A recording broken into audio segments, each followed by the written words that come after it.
selamat malam pemirsa. Jumpa lagi dengan saya Afiani Malik di editorial malam. Ditunjuknya putra bungsu Presiden Joko Widodo, Kaisang Pangarep sebagai Ketua Umum PSI dinilai sangat instan. Bayangkan saja, hanya 2 hari pasca pemberian kartu tanda anggota, Kaisang langsung didaulat sebagai Ketua Umum. Banyak pengamat yang menilai Kaisang bisa mendapat jabatan ini karena privilege-nya sebagai putra dari Presiden.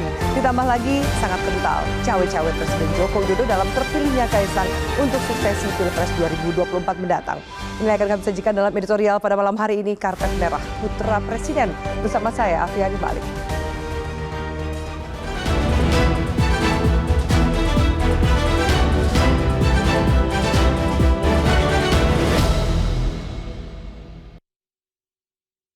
Karpet Merah Putra Presiden.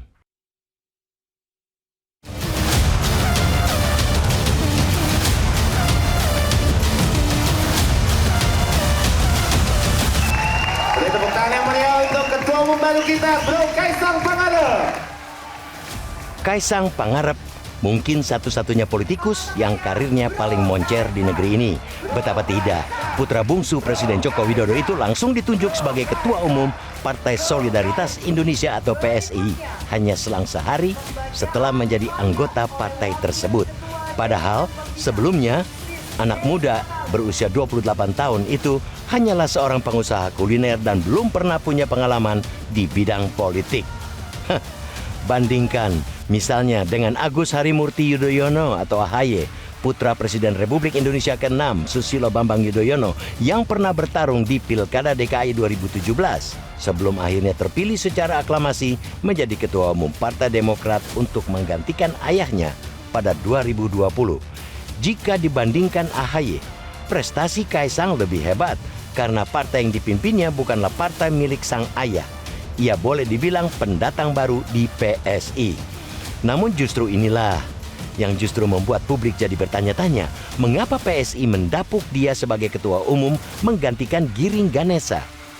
Apa mereka tidak punya kader lain yang lebih mumpuni atau ini hanya sekadar ingin mendompleng popularitas Joko Widodo untuk mendongkrak kursi pada pemilu 2024? Ditunjuknya Kaisang sebagai Ketua Umum PSI semakin memberi kesan buruknya budaya politik di Indonesia, terutama kegagalan dalam menciptakan meritokrasi di tubuh partai politik yang menuntut kapasitas atau kemampuan individu, bukan pada kelas sosial, nepotisme, dan sebagainya.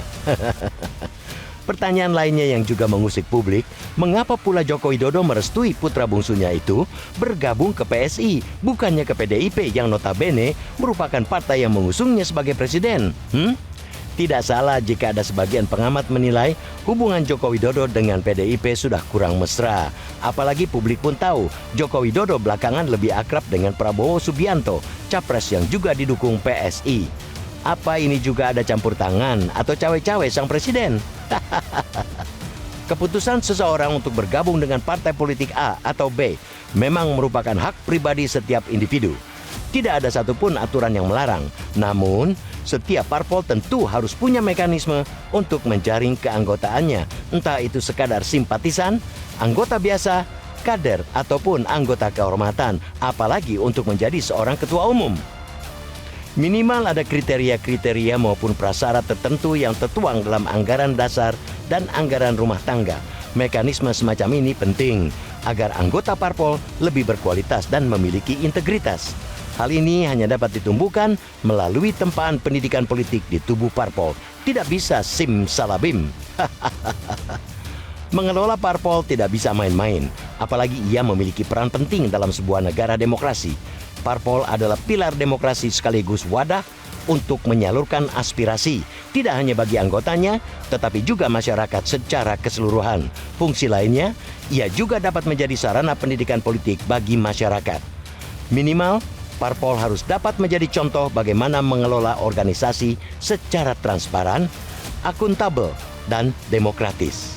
Mengelola parpol mesti serius dan profesional, karena ia lebih sekadar karang taruna.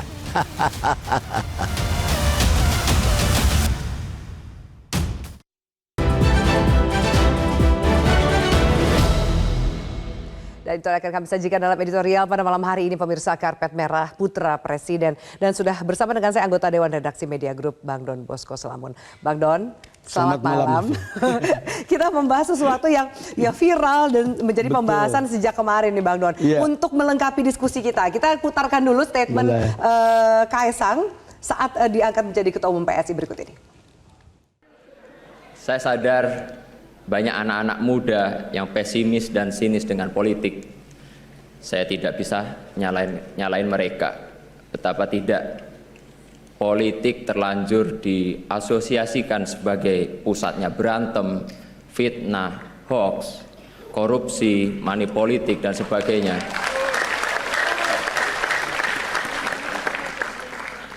Yang kayak gitu nggak usah ditepuk tanganin.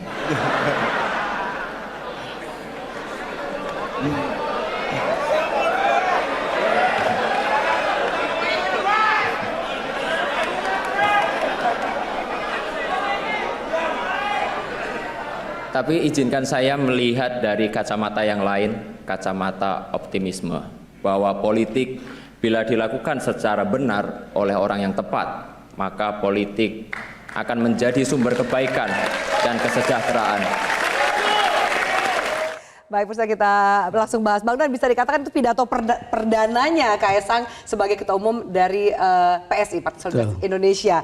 Banyak yang menyambut, banyak juga yang menyinyir dan menyayangkan.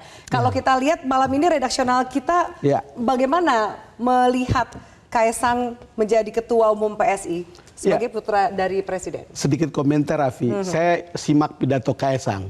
Itu mirip Pak Jokowi pidatonya. Persis ya, jadi persis Pak Jokowi putus, lalu kemudian ya gitu. Ada bercandanya gitu. Ada, iya.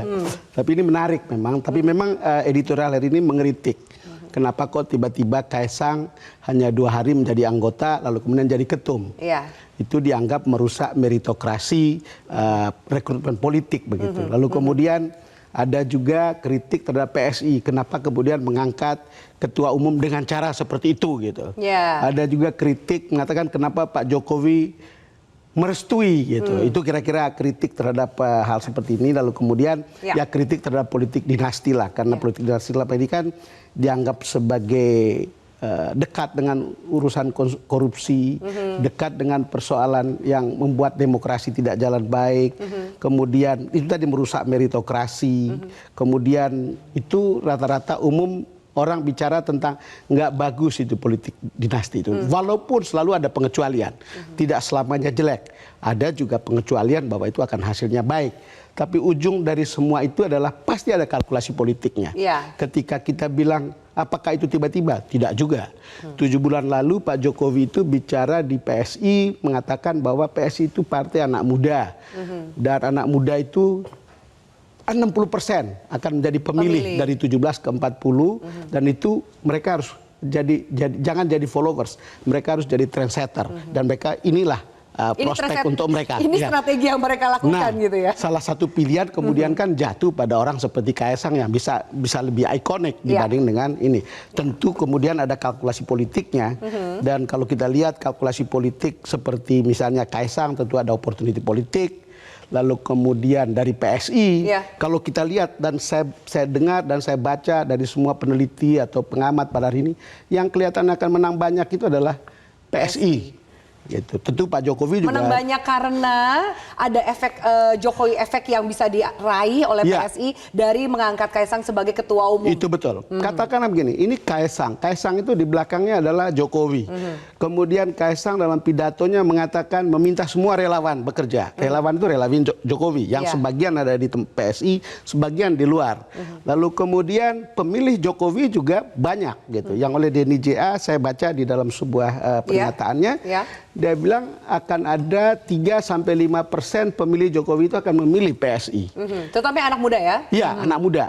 Kalau lihat seperti itu kan berarti ini sebuah kesempatan. Kalau 3% saja pemilih Jokowi akan memilih PSI, maka kalau tahun lalu atau pemilu yang lalu mereka itu mencapai suara 1,89, Ya. itu berarti dia bisa masuk ke parliamentary threshold. Burhan malah mengatakan kemungkinan besar itu PSI akan mencapai parliamentary threshold. Oke, Orang seperti baik. Godari malah mengatakan ini game changernya untuk pemilu yang kali berikut. Kalau lihat seperti ini, itu akan ada kesempatan baru dan saya tidak heran ketika Caimin mengatakan waspada di belakang Kaisang ada itu Jokowi. ada presiden. Nah, apa Jokowi. statement dari Jokowi, Bang Don, Oke. untuk melengkapi juga diskusi kita? Kita simak bersama statement dari Presiden Joko Widodo berikut ini. Saya di dalam keluarga saya sudah terbiasa seperti itu, bahwa kalau sudah berkeluarga, sudah pagi, sudah punya istri, sudah punya rumah sendiri, ya harus tanggung jawab, harus mandiri. Apa yang sudah diputuskan pasti sudah dihitung, baik buruknya dihitung risiko. Nah, Kaisangnya ada konsultasi ke Bawang nggak? Ya minta doa restu orang tua, ya saya restui. Gitu. Harus disampaikan oleh Pak Jokowi sudah minta restu orang tua, direstui. Mungkin juga tadi sekaligus juga Pak Jokowi menjawab soal pertanyaan bagaimana peraturan di PDIP yang katanya harus satu keluarga, harus satu partai. Kaisang menjawab, loh kartu keluarganya sudah beda gitu. Nah, bagaimana Bang Don melihat ini? Ya, kalau dilihat dari segi itu kan orang selalu bilang Pak Jokowi itu main politik di dua kaki. Nambah lagi sekarang nih, kalau Bang nambah lagi sekarang ya berarti di banyak kaki gitu. Minimal 3 kaki nih. Jadi minimal seperti itu. Ya tentu saja ya ada kalkulasi politik yang juga ingin disampaikan oleh atau sinyal politik yang disampaikan oleh Pak Jokowi. Misalnya, tidak hanya tergantung pada PDIP, tetapi salah satu yang punya prospek itu adalah PSI gitu. Ada Gerindra di situ ada Pak Prabowo. Artinya semua kartu itu bisa hidup di berbagai tempat. Walaupun untuk orang seperti saya, rasa-rasanya kan pasti akan ke Ganjar gitu. Kalau lihat bagaimana KIB dulu dibentuk, lalu kemudian bagaimana kemudian ikut deklarasi dan seterusnya. Yang lain-lain ini menurut saya adalah ke Ganjar ini PSI balik lagi gitu Bang Don. PSI bisa ikut, kan tidak mungkin juga melawan perintah bapaknya kan, kira-kira begitu. Oke, meskipun hari ini mendukung Prabowo ya. Katanya begitu, tapi kan belum ada hal yang sangat resmi untuk bisa didaftarkan. Tapi poinnya adalah bahwa sering Pak Jokowi ini susah diduga untuk bisa lihat seperti itu. Tapi kita juga tahu ada konsistensi pola tertentu yang kemudian kita tahu akan seperti ini. Tapi apakah seperti itu kan kita ini kan tidak boleh sok tahu. Kita nanti tunggu pas pendaftarannya saja. Betul. Seperti apa partai yang akan, apakah koalisinya akan berubah atau tidak. Baru kita lanjutkan sesaat lagi pemirsa, tetaplah bersama kami. Kami lanjutkan editorial malam usai jeda berikut ini.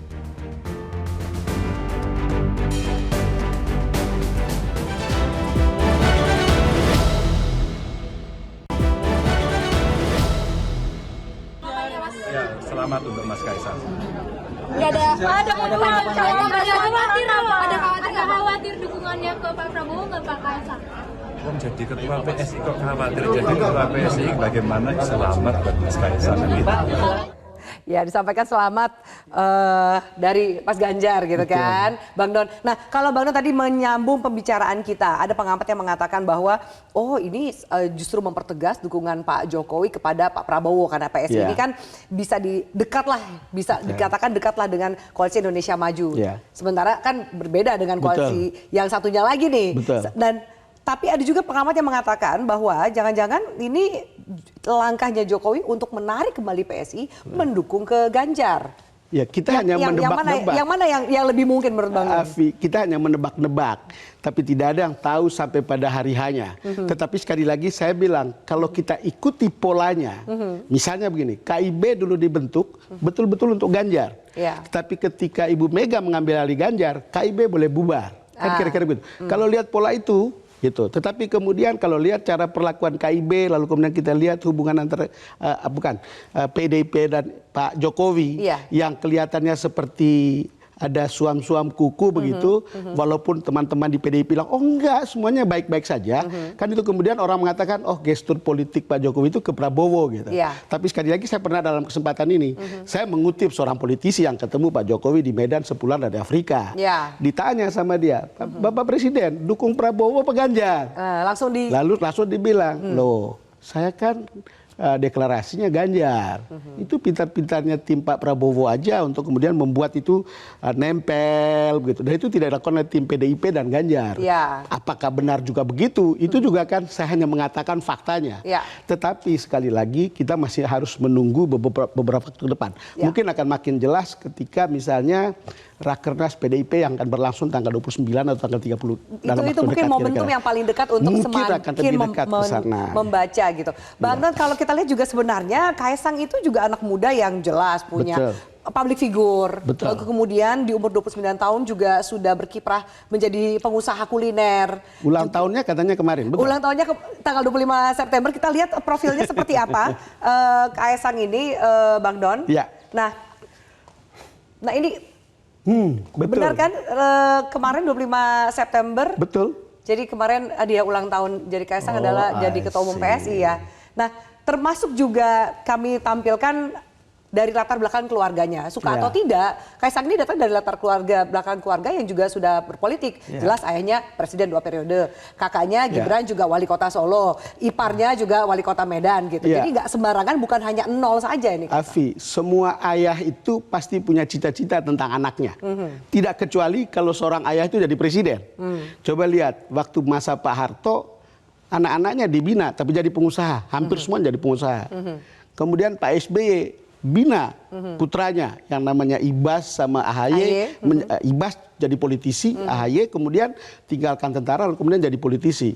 Hal yang sama juga dilakukan oleh seorang Jokowi sekarang ini gitu kira-kira. Nah sekarang soalnya apakah jalannya itu, pasti banyak orang mengkritik. Kenapa seorang presiden kemudian bikin dinasti seperti ini? Kritik seperti itu juga bisa ada benarnya gitu. Tapi kita lihatlah outputnya seperti apa gitu. Apakah itu akan baik atau tidak? Lebih dewasa aja untuk melihat begitu. Kalau kita misalnya, kita mungkin terlalu dini untuk menilai. Ini dinasti? Ya bukan. Ini pasti dinasti, tapi apakah baik atau buruk, kan itu kan kita perlu waktu untuk melihat. Kita lihat track recordnya, sejarah yang akan, waktu yang akan mengatakan kepada kita bahwa oh ternyata ini dinasti ini buruk, oh ternyata oh baik gitu. Misalnya Gibran bisa dilihat track recordnya, lalu kemudian Kaisang mungkin akan dilihat track recordnya ketika memimpin partai ini. Artinya jangan punya prasangka buruk tentang itu gitu, tapi bahwa selalu kritis itu keharusan kita gitu untuk melihat itu. Gitu. Oke Bang Don, kita harus jeda dulu, nanti kita akan lanjutkan diskusi ini termasuk seperti apa tanggapan dari netizen. Kita lanjutkan sesaat lagi.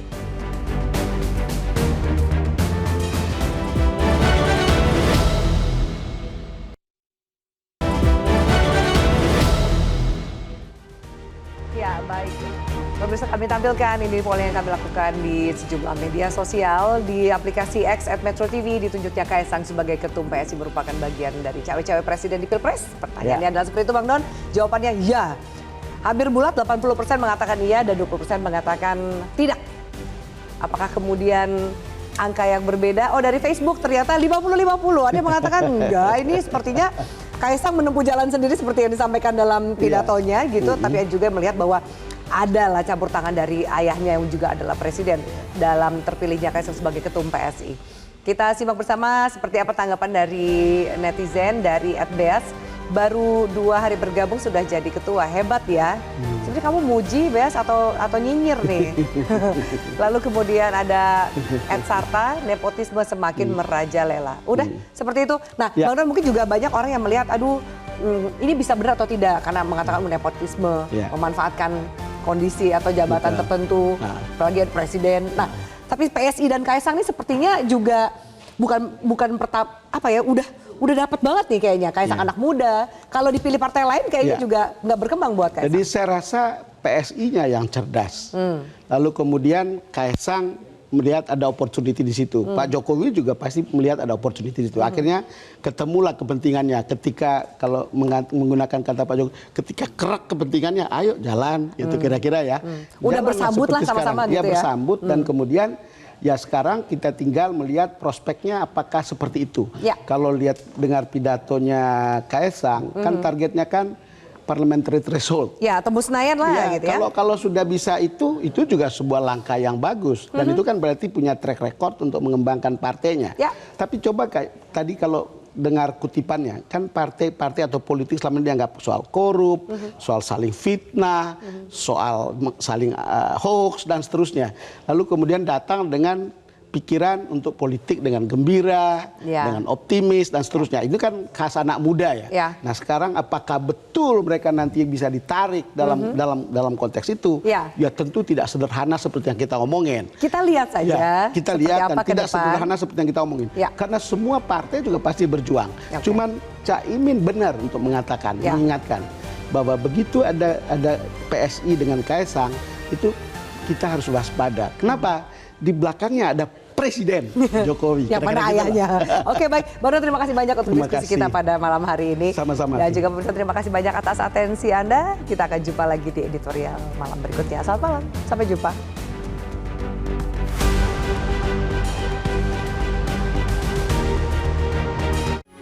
Metro TV.